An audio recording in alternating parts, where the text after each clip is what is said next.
Maya dreamed of opening a bakery, but fear always held her back. Every day, she told herself, maybe tomorrow, maybe next week. One morning, she walked past an empty shop in the heart of town. Something inside her whispered, "This is your chance."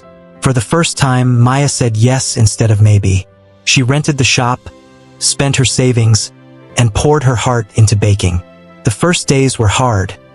Flour-covered hands, early mornings, and doubts creeping in.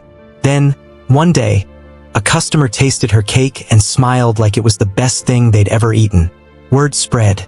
Slowly, her little bakery became the heart of the town. People came not just for her cakes, but for the warmth she poured into everything she did.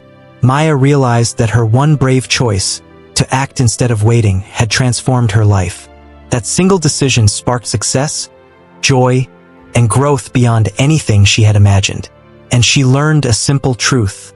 Sometimes, the path to everything you want begins with just one choice.